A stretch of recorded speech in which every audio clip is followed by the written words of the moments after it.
আমরা সব ঘটনা শেষ করে আনার পর কথা ছিল জয় চৌধুরী প্রকাশ্যে এসে ক্ষমা চাইবে, কিন্তু সে এসে অন্যদের দায়িত্ব নিচ্ছে এবং এখানে তর্ক করছিল। আমরা এখন এই সিদ্ধান্ত নিয়েছি, গণমাধ্যম, বাংলাদেশের সকল গণমাধ্যম জয় চৌধুরীকে বয়কট করলাম আজীবনের জন্য। এবং আরো একটা কথা বলতে চাই, এই ঘোষণার সঙ্গে যদি শিল্পী সমিতি একমত না হয়, শিল্পী সমিতি যদি তাদের কোনো কার্যক্রমে এই ছেলেকে রাখে, তাহলে আমরা শিল্পী সমিতিকে বয়কট করব। এবং আরো একটা কথা বলি, যদি জয় চৌধুরীকে নিয়ে কোনো ডিরেক্টর, কোনো প্রডিউসার কোনো সিনেমা বানান, সেটার প্রচার পাবেন না, এটা আমরা ঘোষণা দিয়ে দিলাম, সেটা নেবেন। আর আমরা এখন বলছি, যেহেতু চলচ্চিত্রের এতগুলো লোক এখানে ছিলেন, কেউ জয় চৌধুরীকে থামাতে পারলেন না, তার মানে চলচ্চিত্রের দায় সবার। অবশ্যই প্রত্যেক বছর 23 এপ্রিল থেকে চলচ্চিত্রের কালো দিবসই পালন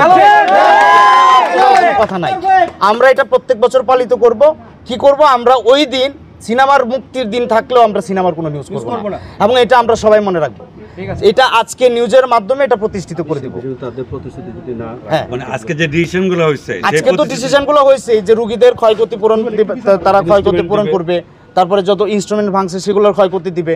শিবাসানু ভাই, তারপর হচ্ছে অন্য যারা সুশান্ত, এদের ব্যাপারে এক মাস ওনারা বহিষ্কার থাকবে। আর জামান, আমরা ভেবেছিলাম যে তিনি শিল্পী সমিতির সদস্য, কিন্তু আমরা জানলাম না, তার চাকরিচ্যুতের কথা বলা হয়েছিল। বাট আমরা এতটা অমানবিক হতে চাই না, আমরা তার চাকরিচ্যুত করতে চাই না, তাকেও 1 মাসের জন্য অফিসে আসতে নিষেধ করা হবে বা একটা কিছু করা হবে। ওইটা তো ওরা থাকলোই, শিল্পী সমিতির সঙ্গে আমাদের কোনো বিরোধ নাই। শিল্পী সমিতি যে ডিসিশন না মানে এই ডিসিশন, বাট জয় চৌধুরীকে যদি তারা কোনো কাজে রাখে, আমরা শিল্পী সমিতির সঙ্গে না যদি যে সিদ্ধান্তগুলো দিয়েছে ক্ষতিপূরণ, না ওটা তো ওটা মিশে ভাই বলেছে, সব কিছু ওনারা মেনে নেবেন না করে না মানে এটা আশাদ আদনান ভাই বলেছে যে উনি সমন্বয় করবেন। আমরা কালকে ওনার সঙ্গে আলোচনা করে 3 দিনের টাইমের মধ্যে আশা করি এগুলো শেষ করব। সেটা বলে দাও, যদি না মানে তখন 3 দিনের মধ্যে, আমরা 3 দিন বলতে আজকে হচ্ছে 24 তারিখ, আমরা এটা 30 তারিখ পর্যন্ত টাইম নিলাম। 30 তারিখের মধ্যে যদি এই ঝামেলা শেষ না হয়, 1 তারিখ থেকে আমরা শিল্পী সমিতিকে বয়কটের ঘোষণা দেব। সবাই ভালো থাকবেন, সুন্দর থাকবেন।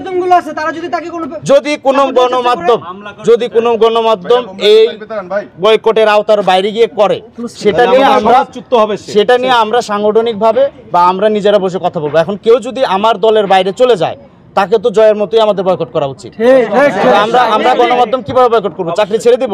চাকরি ছেড়ে দিতে পারবো না। তাকে যদি কোনো অনুষ্ঠানে দাওয়াত দেওয়া হয়, কেউ যদি করে, তখন সেটা নিয়ে আমরা ইন্ডিভিজুয়ালি ওই পত্রিকার সঙ্গে, ওই গণমাধ্যম, টেলিভিশন, অনলাইনের সঙ্গে আমরা কথা বলে সেটা অনুযায়ী তখন ব্যবস্থা নেব।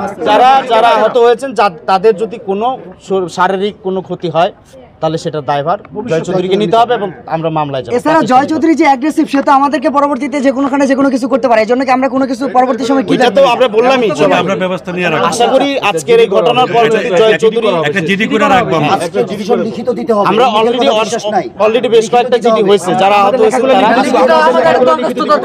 কি হইতে পারতো, আমরা সেই কথা না যাই। আমার কথা হচ্ছে বিশ্বাস নাই কি হইলে, আপনারা যদি সবাই মনে করেন যে আমাদের প্রাণের হুমকি আছে জয় চৌধুরী দ্বারা, আপনারা জিডি করে রাখবেন। এটা আসলে যার যার ব্যক্তিগত স্বাধীনতার বিষয়।